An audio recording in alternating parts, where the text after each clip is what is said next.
സ്വന്തം കാണികൾക്ക് മുന്നിൽ വിജയവഴിയിൽ തിരിച്ചെത്താൻ Kerala Blasters Chennaiyin FC Blasters മത്സരം പുരോഗമിക്കുകയാണ്. വിശദാംശങ്ങൾ സ്പോർട്സ് ഡെസ്കിൽ നിന്നും ശരണ്യ നാരായണൻ ചേരുന്നു. ശരണ്യ, ആദ്യ പകുതി ആരംഭിച്ചിരിക്കുന്നു. തീർത്തും നിരാശ ജനിപ്പിക്കുന്ന തരത്തിലാണ് കേരള ബ്ലാസ്റ്റേഴ്സിന്റെ മത്സരം എന്ന് പറയേണ്ടി വരും. കൃത്യമായ ഒരു പാസ് പോലും നൽകാൻ കഴിയുന്നില്ല. മിസ് പാസുകളാണ് കൂടുതലും. ഈ മത്സരം ബ്ലാസ്റ്റേഴ്സിനെ സംബന്ധിച്ച് വളരെ നിർണായകവുമാണ്. എന്തൊക്കെയാണ് വിവരങ്ങൾ? കമലേഷ്, കളി ആരംഭിച്ച 2-ാം മിനിറ്റിൽ തന്നെ ആദ്യ ഗോൾ സ്വന്തമാക്കിയിരിക്കുകയാണ് ചെന്നൈ. ബ്ലാസ്റ്റേഴ്സിനെ സംബന്ധിച്ചിടത്തോളം ഇന്നത്തെ മത്സരം ഏറെ നിർണായകമാണ്.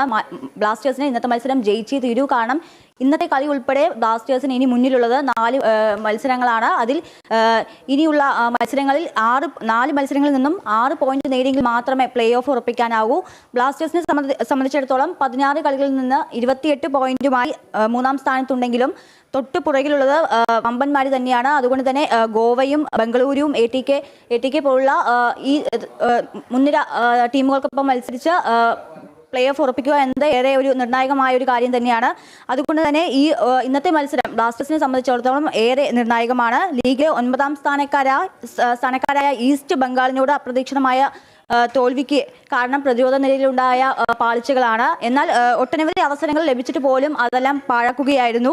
ആ ഒരു കളിക്ക് ശേഷം ഇന്നത്തെ മത്സരം ജയിക്കാനായി മഞ്ഞപ്പട ഇറങ്ങുമ്പോൾ ഈ ചെന്നൈ അവസാന 5 മത്സരങ്ങളിൽ തോൽവി അറിഞ്ഞു വന്ന ഒരു ടീമാണ്. അതുപോലെ തന്നെ 4 മത്സരങ്ങളിൽ നിന്ന് 6 പോയിന്റുമായി മുന്നേറിയെങ്കിൽ മാത്രമേ ബ്ലാസ്റ്റേഴ്സിനെ പ്ലേ ഓഫ് ഉറപ്പിക്കാനാകൂ. കമലേഷ്. ശരണ്യ, ഇപ്പോൾ നിലവിൽ 2-ാം മിനിറ്റിൽ തന്നെ ചെന്നൈ നേടിയ ഗോൾ ശ്രദ്ധിച്ചാൽ മനസ്സിലാകും. ഇതും പ്രതിരോധ നിരയുടെ പിഴവിൽ നിന്ന് തന്നെയാണ് അത്തരമൊരു അനായാസ ഗോൾ ചെന്നൈ കണ്ടെത്തിയിരിക്കുന്നത്. ഈ ലെസ്കോവിച്ചിന്റെ അഭാവം തീർച്ചയായും വലിയ ഒരു തിരിച്ചടിയാണ് ബ്ലാസ്റ്റേഴ്സിന്റെ പ്രതിരോധ നിരയ്ക്ക്. തീർച്ചയായും കമലേഷ്, കാരണം ഇത്തരത്തിൽ ഇപ്പോൾ കളി ആരംഭിക്കുമ്പോൾ തന്നെ കാണാൻ മനസ്സിലാക്കുന്നുണ്ട്. കാരണം 2-ാം മിനിറ്റിലാണ് ചെന്നൈ ആദ്യ ഗോൾ സ്വന്തമാക്കിയിരിക്കുന്നത്. ചെന്നൈയെ സംബന്ധിച്ചിടത്തോളം ചെന്നൈ അവസാന 5 കളികളും തോൽവി അറിഞ്ഞു വന്ന ഒരു ടീമാണ്. അതുപോലെ തന്നെ ഇരു ടീമുകളും ആകെ ഏറ്റുമുട്ടിയത് 19 കളികളിലാണ്. ബ്ലാസ്റ്റേഴ്സ് ആകെ 5-ലും ചെന്നൈ 6-ലുമാണ് ജയിച്ചിരിക്കുന്നത്. 8 കളിയും പിന്നീട് സമനിലയിലായിരുന്നു.